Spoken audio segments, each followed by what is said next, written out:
Hello, ladies and gentlemen.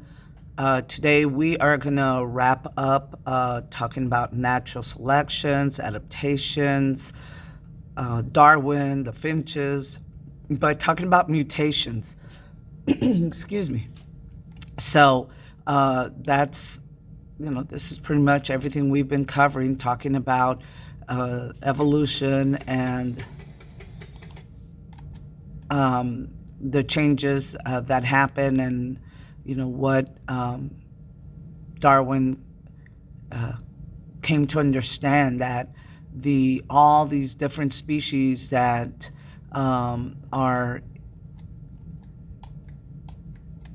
on our planet are because animals have adapted to the food that is available, and they because the beaks, because the fur, because the legs, whatever, the teeth were just a little different from every little baby that was born, that led to adaptation. That little difference that existed within every little baby that was born allowed animals to change and be different over time. If it was a good thing, then nature kept it because it was a good thing, and it would mean the survival of that species. But today we're going to talk about mutations and, what the heck does this mean? We hear it now lately a lot about the COVID virus mutating. So let's get an understanding. So what is a genetic mutation? Well, if we break that little phrase down, we know genetic has to do with heredity, with these biological instructions that you get when you're put together, when that egg and sperm come together.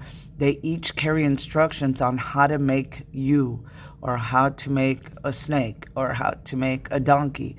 And it is passed from the parent to the child or the offspring. So we're talking about genes and DNA. The word mutation means a change in the instructions. Okay, the instructions said one thing, the original instructions said one thing, but it ended up being different. So here's a couple of different mutations that can happen, changes that can happen. The first one is insertion.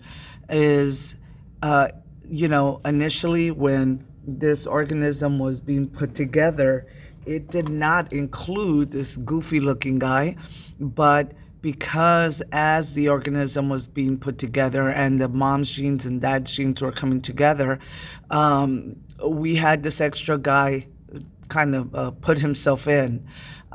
We see this in things like Down syndrome. It's called trisomy 21 because instead of just having 2 chromosomes, it's got 3, trisomy. So that just that one extra little gene leads to someone having Down syndrome.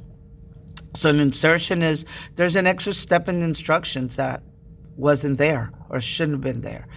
A deletion is when one of the steps is removed from the instructions. And then a different type of mutation is a substitution. Is you still have the 4 basic amino acids, but when the copy is made, they change out to something else. So those are the 3 different types of mutations that can occur. And that is true for plants, animals, I want to say viruses, bacteria, these kind of mutations. So what causes these genetic changes to happen? We know that there are lots of things out there, especially this one is mostly just, smoking. So I would say this is more for humans than anything else.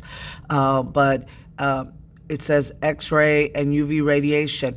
Plants can get cancer other animals other than humans can get cancer too. So the radiation, and you'll learn a lot more about this in 8th grade, can change you down to your molecular level. There are some medicines meant for acne, barbecuing. I don't want to scare y'all, but yeah, barbecuing because of the the coal, the burnt parts of the meat have been found to be, mutagenic. There are viruses that can change your cells. Um, um, it's genetic makeup. So all these things combined, but in general, exposure to something, and it can be any of those things we see there. It can be just it's inherited. If some of you all read the book Wonder, remember Augie was very deformed. His was just a chance of inheriting that gene from mom and one from dad that led up to the way he looked.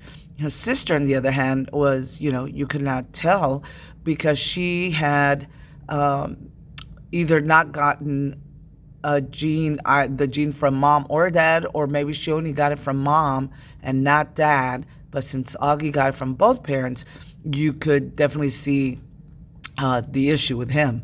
And then it's just a chance. Sometimes it just happens that the instructions are coded incorrectly. All right? So this is a great little film that shows how the mutation change the DNA of an organism, and how they eventually can become a completely different species.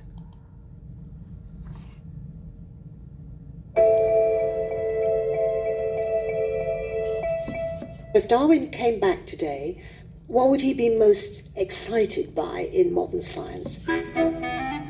I think it would be the whole world of genetics. That's the answer to all the big questions he had. How does variation emerge? And how could that be transmitted? Let's return to our brown bears stranded in the Arctic to consider the impact of genetics on our understanding of evolution. Each bear is made up of cells, and if we take a brown bear cell and tunnel into its nucleus, we find DNA, the molecule with the genetic instructions for building, in this case, a brown bear, written in a 4-letter code. Now, the thing about DNA, it's not perfect. When it's copied, mistakes get made. Mutations, in other words, that sometimes affect an organism's traits and that sometimes can be passed from parent to offspring. So the variation at the heart of evolution, it's genetic variation. Slight differences in DNA that, for example, could make some bears a bit lighter in color, a bit more insulated against the cold, and a bit more capable of digesting fattier foods like seals. Evolution is essentially any change in the genetic composition of a population. Mutations are random, so they're not always helpful, but the bears with mutations that gave them some advantage for Arctic living survived and reproduced more often than bears without them.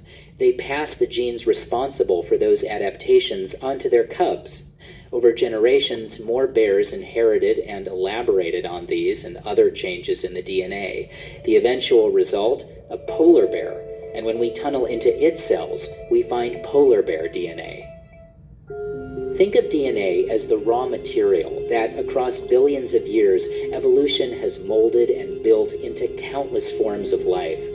We are all related, tied to one another by the most spectacular of double helical threads. Beautiful. Alrighty. So, the message here is that eventually that brown bear, living where it was colder and colder, it wasn't that it just decided, I've got to be white and I've got to learn how to eat seals. It's every once in a while you would just have a chance mutation. And guys, we're talking about millions of years here when we're talking about the change of brown bears to becoming polar bears. It's not a couple of thousand years. It's more like millions of years that this change has taken place.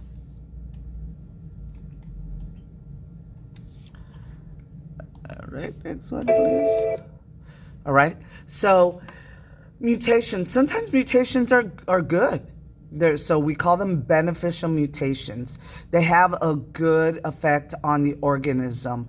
And so, again, they're called beneficial mutations.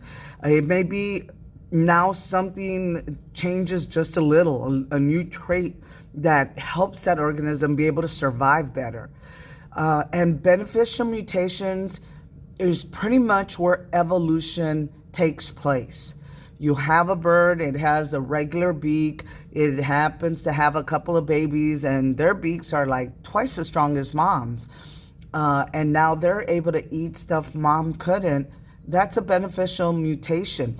And after a while, it's not just going to be those little birds, but because those little birds did so well, and they're going to reproduce because they're able to get food and energy, they're going to reproduce a lot more, and they're going to reproduce a lot more of these babies that have this better beak than their parents had. And then the bird starts to change. And remember, change is evolution. Evolution is just that. Animals changing because their genes are changed, because their physical traits are changed. So some beneficial mutations can be stuff like camouflage, for sure. You know, you look more and more like that dead leaf. Or you're resistant to certain illnesses. And we see that all the time when some illness spreads through the population of sheep in Texas. The ones that survive are the ones that are resistant to the disease. They're going to go on to have kids who are now resistant to this disease. And hollow bones in birds. They didn't start that way, but as a little mutation error happened and this little bird's bones were lighter than his brothers and sisters, he's the one who did a little better. And now to the point where every bird has that mutation. But they can also be harmful. Look at Spider-Man. Well, I don't know if that's good or bad. Or some of the X-Men. You know, they have certain mutations, and sometimes it's good because they can, kick people down. And other times it's bad because they can't have a girlfriend or boyfriend, or they'll kill them if they touch them. So it says any random change in the DNA is a change in how your DNA makes, and what it's making is proteins. It's the sort of building blocks of your body and stuff. So these mutations are usually harmful, and they cause or can cause genetic disorders. So let me tell you that you're going to have a ton of mutations happen in your body in your lifetime. You're going to have some cell who got some crazy instruction, doesn't know what to do. So many times that cell just dies because it doesn't know what to do. And it doesn't make the right things it should make. And other times, no, even though it's harmful, like cancer, it does fine. And then it continues to divide and divide until you've got a lump and now it's spread all over your body. I mean, those are harmful mutations. So they can happen either way, that a change in the genetic code can be a good thing or not. And here's some examples of a harmful mutation. You see that this poor frog is born with a ton of legs. So when biologists or scientists see this happening in the wild, this usually tells us that there's probably been some kind of a chemical impact. Something has happened, and if you have several happening in one place, then that tells you have something like some kind of pollution that caused that. This is a double-headed kitty. That was just a genetic mistake, that it didn't separate into two. Or it got the one organism, the one body, got instructions of, we haven't made the face, and then made another. And these people, I don't know if you can tell, but they have what it's like a claw, a crab foot like this. where their toes are fused together. And it is definitely a genetic trait that is passed on. And there's some genetic traits that scientists find like in whole villages, like everybody has this. And that's because in, many places people choose not to leave their village and go somewhere else. So they stay and the same genes stay, and then it becomes compounded. I know there's a one town, and I want to say like Romania, Czechoslovakia, somewhere like that, where it's like people have that the condition where they look like werewolves, and there's a whole town of people. They all pretty much have some degree of extra hair growing, and it's because they're all interrelated, and that gene stays there, and it becomes compounded and like stronger every generation. And again, some of these can be very beneficial, like the being able to camouflage. And so this lizard didn't start looking this way, but in the millions of years that it took to get to this, there were, little babies born that maybe started off by just looking brown. And then others, and that lasted a couple of hundred of thousands of years. And then some of them changed to having this twisting like this leaf has. And that was maybe another couple of thousands of years. And even the veining that makes it look like the leaf. And again, another couple of hundred of thousands of years to get to that point where the ones that live in that area are pretty well protected because of camouflage. Okay, so again, mutations can be harmful. This alligator, and I put these organisms may never be able to mate, and that's usually the case of what happens, and only because the physical disability doesn't allow them to be able to mate, or no one's going to want to pick this dude because he doesn't look like the alligators or whatever. Crocodile you should be picking because of albinism. He's an albino. This frog with these extra legs may never be able to mate as well. So you can see just a variety. Even in plants, we do have mutations that can occur, and sometimes for the better or for the worse. Again, here are some beneficial mutations. Here, the development of camouflage. This looks like the weeds down below, and so, that seahorse is not going to get eaten that day. He's going to survive to pass on this, tremendously cool camouflage he's developed with all these little kind of wings and stuff. This is a type of fox, and look how incredibly elongated the legs are. It can probably run faster than most regular fox. That'll help him or her survive by allowing it to run faster, catch more prey. In this koala bear,